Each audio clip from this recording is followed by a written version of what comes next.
जो जीवन के अंतिम दिन तक अपना मस्तक किसी के आगे झुकने न दे, उसके जीने में भी शान है, उसके मरने में भी शान है। रावण मिट जाएगा परंतु झुकेगा नहीं। हर साल हम एक ही होते हैं, एक विलेन, एक राक्षस जिसे जलाया जाता है। पर क्या आपने कभी सोचा है, अगर आज के पापों से कंपेयर करें तो रावण के पाप कुछ भी नहीं थे। और जो रावण जिसको मारने के लिए स्वयं भगवान को अवतार लेना पड़ा, उसे मारने का अधिकार हम जैसे आम इंसानों का कैसे हो सकता है। अगर आप ये सोचकर रावण का पुतला जलाते हैं कि वो सिर्फ बुराई का प्रतीक है, तो सोचिए इस दुनिया में उससे बड़े पापी मौजूद हैं और थे भी।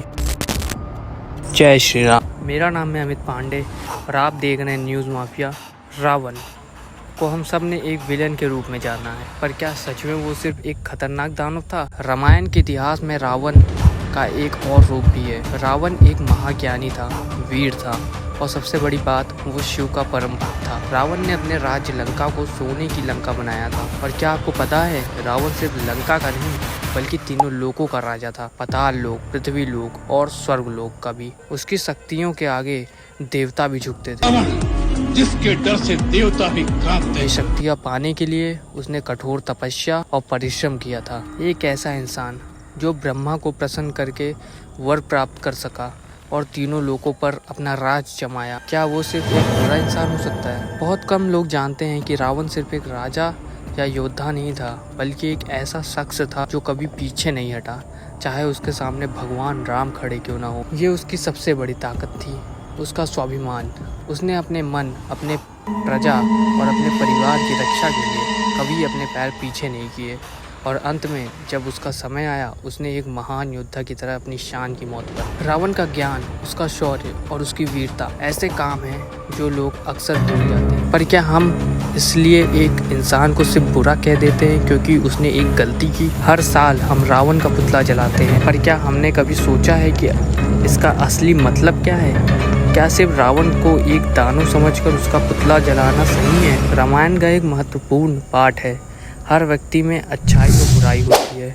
रावण के बुरे कर्मों को हम कभी जस्टिफाई नहीं करते, पर क्या उसके अच्छे कर्मों को भी भूल जाना सही है? अगर आज के पापों से कंपेयर करें तो रावण के पाप कुछ भी नहीं लगते। आज दुनिया में कितने बड़े पापी हैं जो इंसानियत को मार रहे हैं, तो क्या इसका मतलब ये है कि हमें इंसानियत का पुतला जलाना चाहिए? आज के इस समय में रावण को जलाने से कई गुना ज़्यादा ज़रूरी ये है कि हम अपने अंदर के दानव को पहचानें। रावण का असली अर्थ था ईगो का दहन। वो रावण जिसे हम हर साल जलाते हैं, असल में हमारे अंदर की बुराइयों का प्रतीक है। जब तक हम अपने गुस्से, अपने ईगो और अपने स्वार्थ को नहीं जलाएंगे, तब तक रावण को जलाने से कोई मतलब नहीं है। रावण एक महान राजा था जिसे अपने राज्य, अपने परिवार और अपने स्वाभिमान की रक्षा करना आता था। उसका अंत जरूर एक युद्ध में हुआ, पर उसने अपनी मौत भी शान से अपनाई। हम सब के अंदर एक रावण छुपा होता है, एक ऐसी बुराई जो कभी कभी हमें भी पता नहीं चलती। इसलिए दशहरे का सच्चा अर्थ ये है कि हम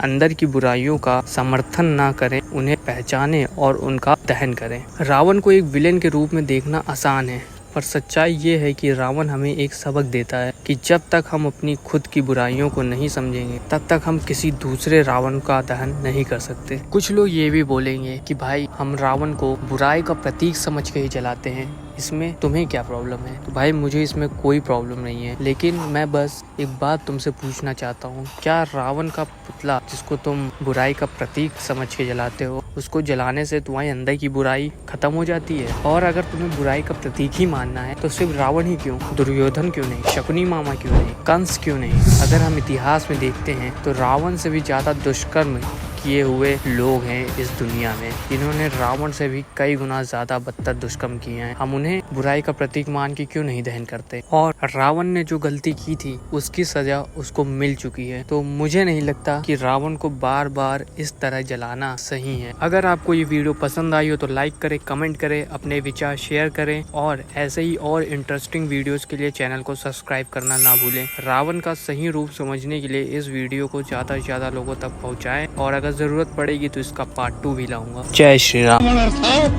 एको हम द्वितीयो नास्ति, न भूतो न भविष्यति।